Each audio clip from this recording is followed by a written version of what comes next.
There is a moment, and if you are watching this, you have almost certainly lived it, when the pain stops feeling like a trial and begins feeling like a verdict. When you look at the ruins of what you built, what you believed, what you gave everything to protect, and a voice inside you says, "This is over. There is nothing left to save." Tolkien knew this moment. He survived 2 world wars, buried his closest friends in the mud of the Somme, and watched the world he loved dissolve into noise and smoke. And yet, inside his mythology, he hid something that modern psychology, philosophy, and even most theology have failed to articulate clearly. A precise answer for why everything falls apart, and why that falling is not the end of your story. In this video, I will show you the figure of Denethor, not as a villain, but as a mirror. A brilliant, faithful, deeply wounded man who made one fatal error that you may be making right now. I will show you what he saw in the Palantír that broke his will, and why the vision, though real, was radically incomplete. And then I will take you somewhere very few ever go, to the Ainulindalë, the music of the Ainur, where Tolkien encoded the most quietly devastating truth in all of his legendarium.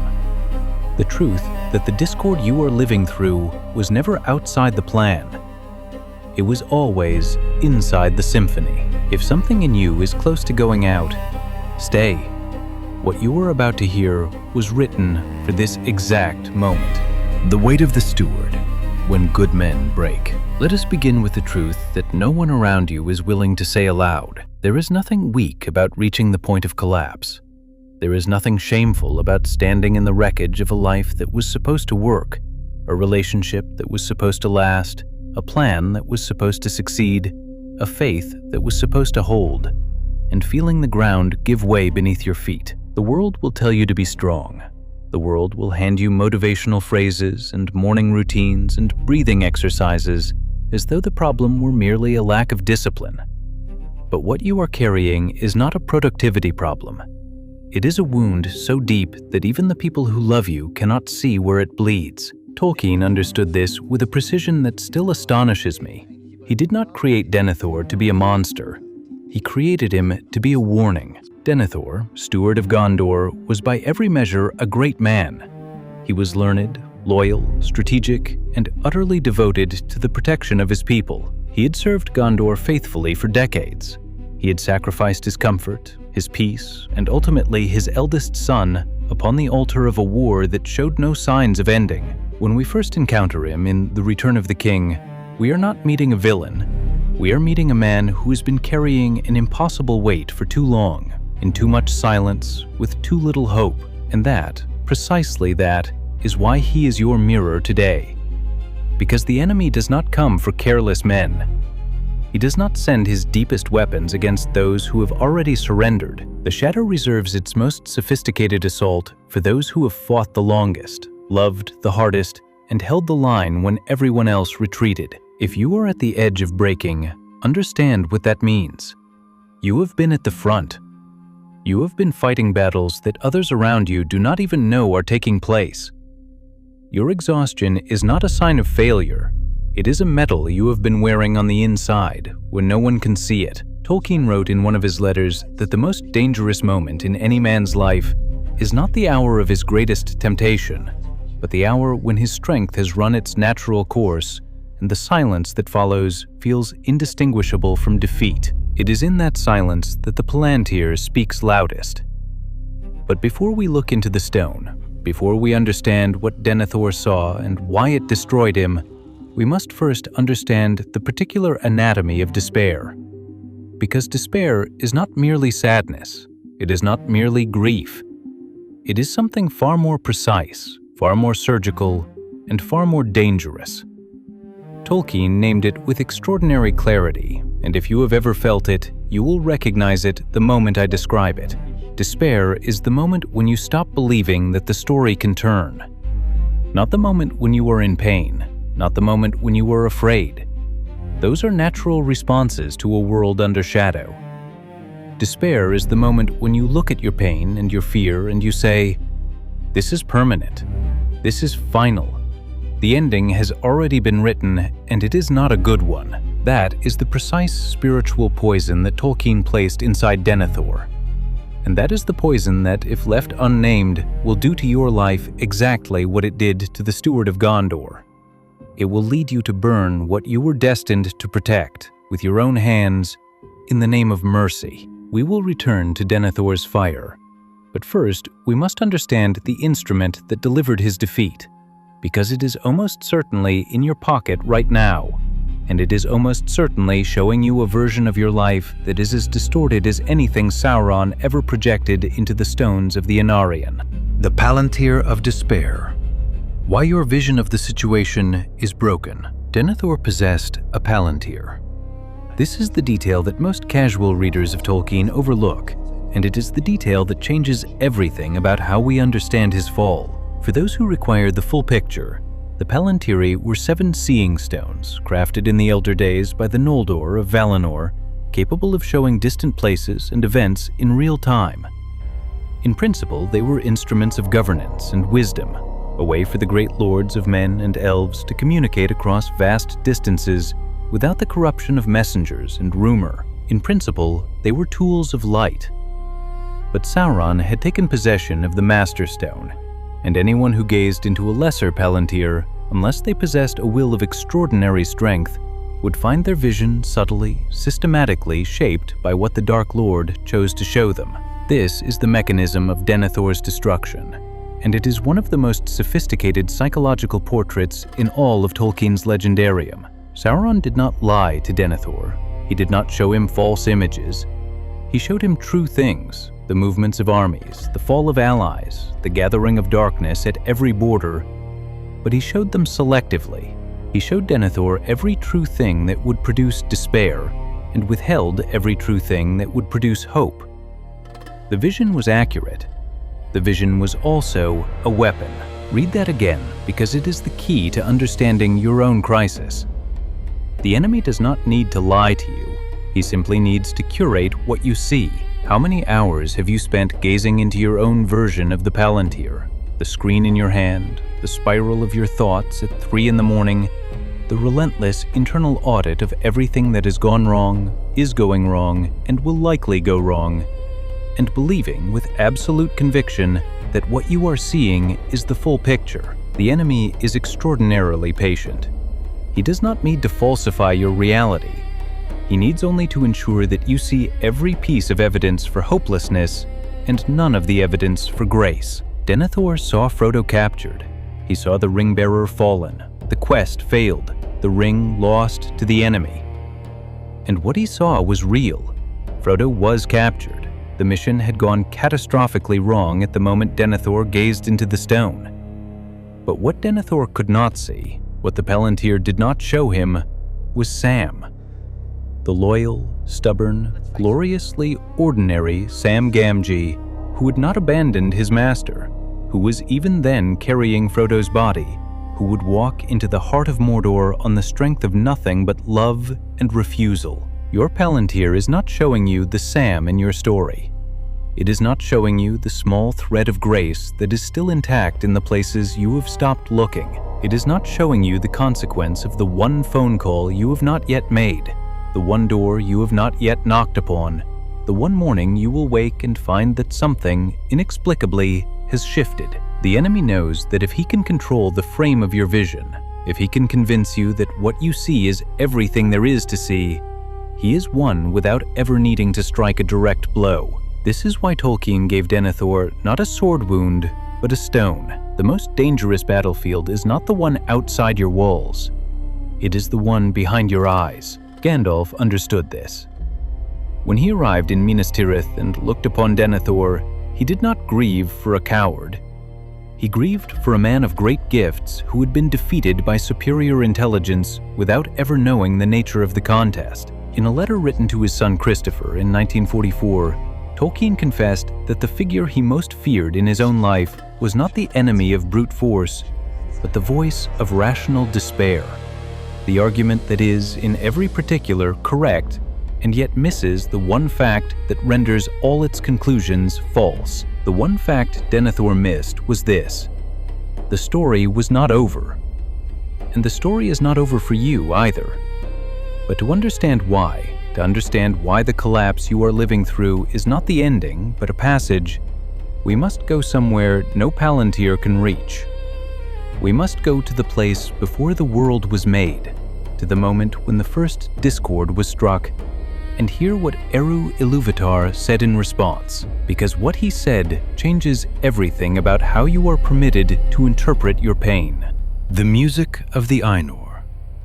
Your chaos was always inside the symphony. Before the world had a name, before the first star was kindled, or the first wave broke upon a shore that did not yet exist, there was music.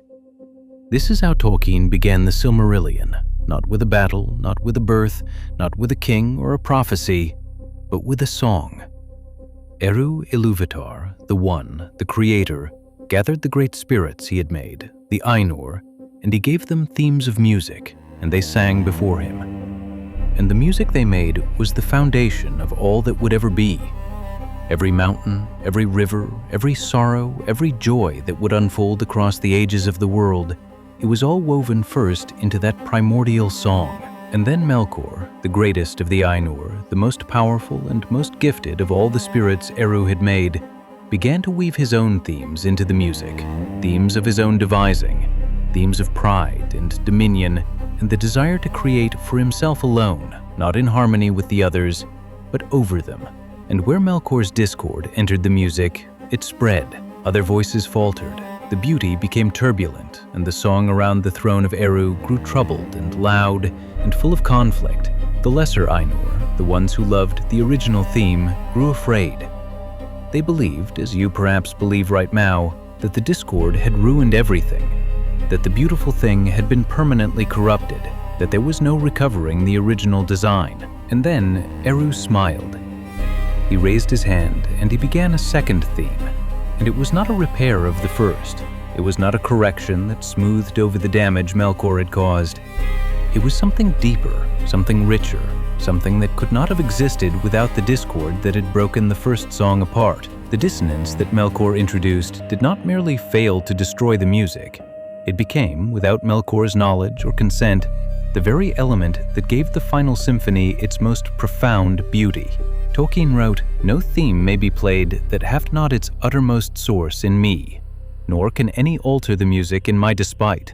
For he that attempteth this shall prove but mine instrument in the devising of things more wonderful, which he himself hath not imagined." Read those words again and apply them to your life, without mercy and without sentimentality. The thing that broke you, the betrayal, the diagnosis, the failure, the loss, the years that feel wasted, the version of your life that collapsed before it could become what you believed it was meant to be, that was Melkor's discord entering your story.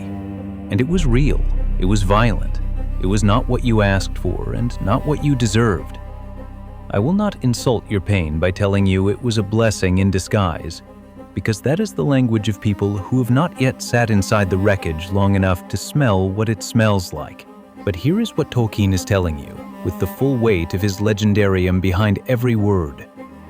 The discord does not have the final authority over the music. Melkor thought he was destroying Eru's plan.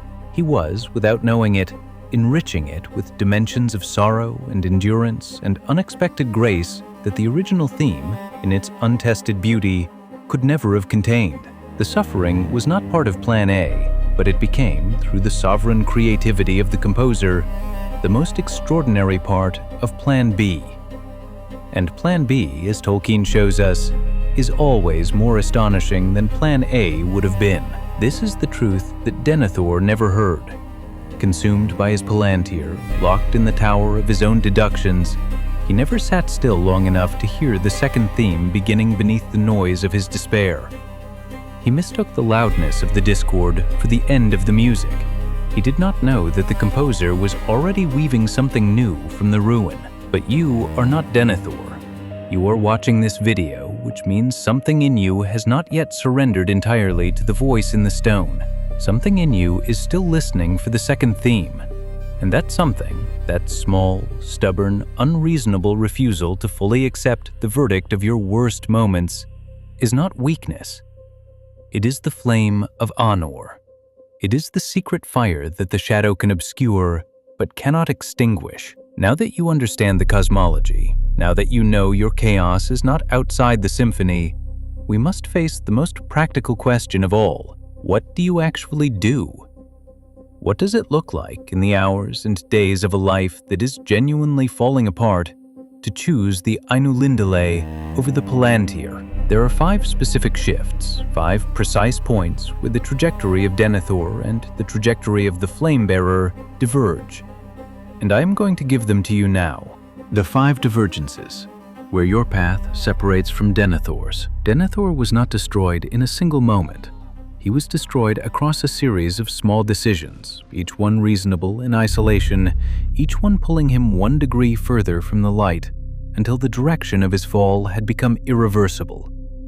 Wisdom, therefore, is not about making one great, heroic choice. It is about understanding the 5 precise points where the road forks, and choosing differently than the steward chose. The first divergence. Refuse to consult the stone alone. Denethor's fatal habit was private consultation with the Palantír. He gazed into the stone in secret, without counsel, without witness, without anyone to speak into the silence between what he saw and what he concluded. And this is where the architecture of despair always begins, not in the pain itself, but in the isolation in which you process it. When you are in crisis, the instinct is to go inward, to close the doors, to stop burdening others with the weight you can barely name yourself. But Tolkien showed us, through every fellowship he ever wrote, that truth is not meant to be held by a single mind in a locked room. Frodo did not carry the ring without Sam. Aragorn did not return to Gondor without Gandalf's counsel. Even Eru did not compose the music alone. He gave the themes to the Ainur and allowed the symphony to be built in communion. Find your witness, not to solve your problem, that is not what is needed, but to stand beside you while you look into the stone, so that the enemy cannot frame the vision without a second pair of eyes in the room. The second divergence. Distinguish between what you see and what it means. What Denethor saw in the Palantír was accurate. What he concluded from it was catastrophically wrong. This distinction between the data of your suffering and the narrative you construct around it is perhaps the most important cognitive discipline a flame-bearer can develop. You are permitted to say, "This is hard, this is real, this is not what I hoped for." You are not permitted, not by truth, not by the evidence of the Ainulindalë, to say, "Therefore it is over, therefore I am finished, therefore the music has collapsed." The first statement is observation, the second is prophecy, and it is prophecy that the enemy has whispered into you, not revelation that has come from the composer. When the darkness presses closest, practice this discipline with surgical precision. What do I actually know, and what am I adding to what I know? Denethor added an ending to an unfinished story. Do not follow him there. The third divergence. Let Faramir live. This one will cost you something. Denethor sent Faramir to recapture Osgiliath, a mission that was, as Faramir himself understood, suicidal. And when Faramir returned, broken and near death, Denethor did not see a son who had survived the impossible. He saw confirmation of the ending he had already written. He carried Faramir to the pyre not because Faramir was dead, but because Denethor had already decided the conclusion and could no longer update his vision in response to evidence. In your life, Faramir is the thing that is still alive which you have already begun mourning. The relationship that is wounded but not finished.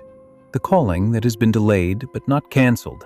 The version of yourself that failed last year but is not the version that must fail this year. Despair's most sophisticated move is to convince you to bury the living, to grieve what has not yet been lost so that you act toward it as though it already has been, and in doing so, make the loss real by your own hand.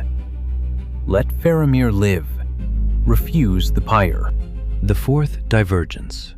Listen for the second theme. In practical terms, this means cultivating a deliberate practice of what Tolkien called, in his essay on fairy stories, recovery.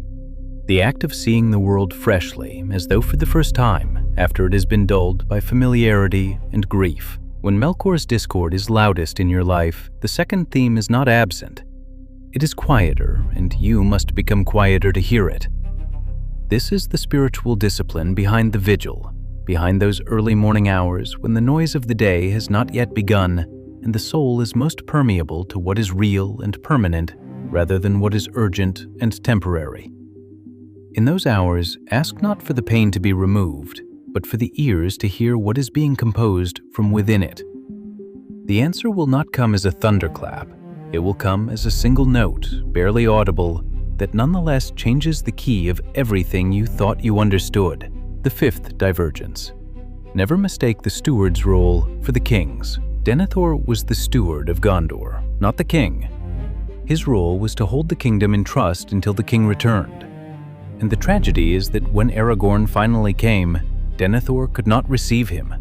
He had held the burden so long, with such ferocious personal ownership, that the arrival of the one who was meant to bear the true weight felt not like relief, but like annihilation. You were not made to carry your life as though it were entirely your own creation and entirely your own responsibility. There is a king returning, and the most liberating act available to you in this moment of collapse is to acknowledge what you were always meant to acknowledge, that you are a steward, faithful and honorable, but not the author. The composer is still composing. The symphony has not ended.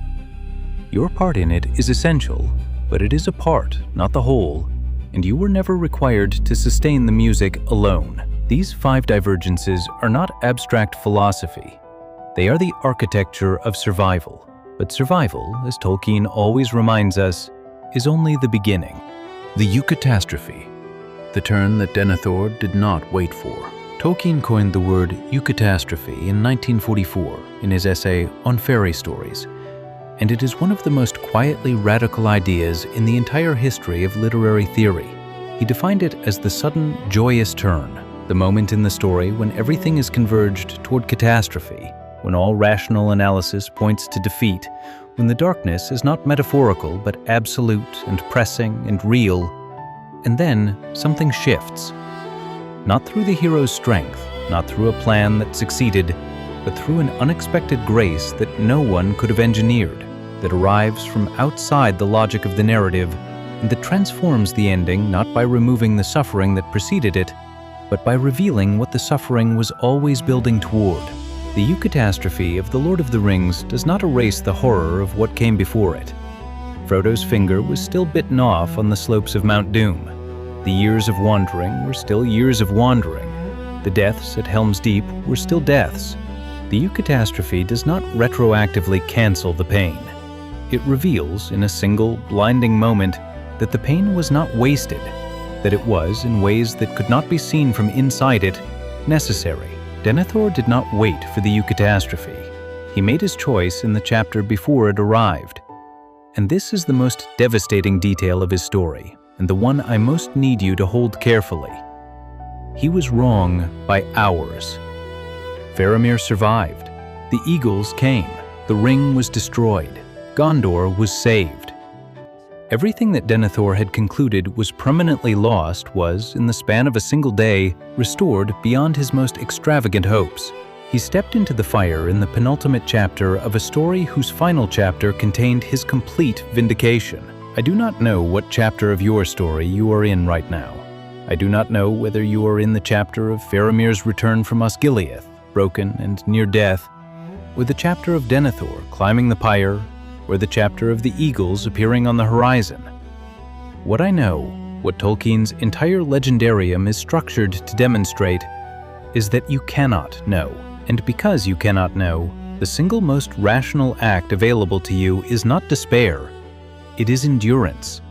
Not the performance of strength, not the suppression of grief, but the stubborn, costly, glorious refusal to write your own ending before the author has finished writing his. Gandalf said it plainly, in words that Tolkien placed with extraordinary deliberateness at the moment of greatest darkness. Despair is only for those who see the end beyond all doubt. We do not. You do not see the end beyond all doubt. You see a Palantír. You see a curated selection of true things arranged by an intelligence that hates you, designed to produce a conclusion that serves the shadow and not the symphony. The enemy needs you to close the book early. He needs you to decide that the catastrophe is not coming.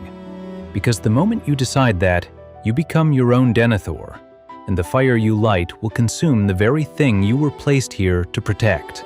So here is what I'm asking of you today.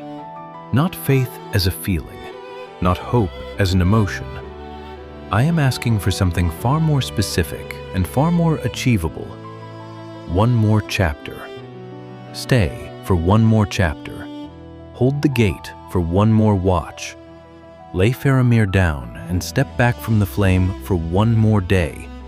Not because you are certain of the outcome, but because the music is still playing and you have not yet heard the second theme resolve. Before we close, I wish to speak something directly over your life.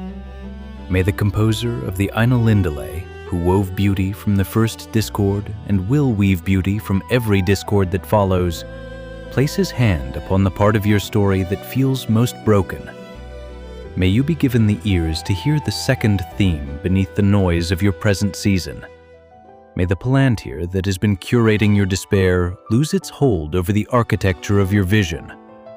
May you find your Sam, the one who is not left, the one who is carrying what you can no longer carry, the one whose loyalty you have perhaps stopped believing in, and may you live long enough to stand at the window of your catastrophe and understand, at last, what the suffering was building toward. If this message has reached the part of you that was considering the pyre, write these words below. The music is still playing. Let it be your declaration, your refusal, your flame of honor held up against the dark. Subscribe to this channel so that the fellowship around you grows. Share this with the one you know who is closest to the fire. Because sometimes the most powerful thing you can do in someone's crisis is not to have the answer, but to deliver the voice that speaks the question they had forgotten to ask. The symphony is not over. The steward does not write the ending. And the king, always, always, is returning. May the stars shine upon your path until our next meeting.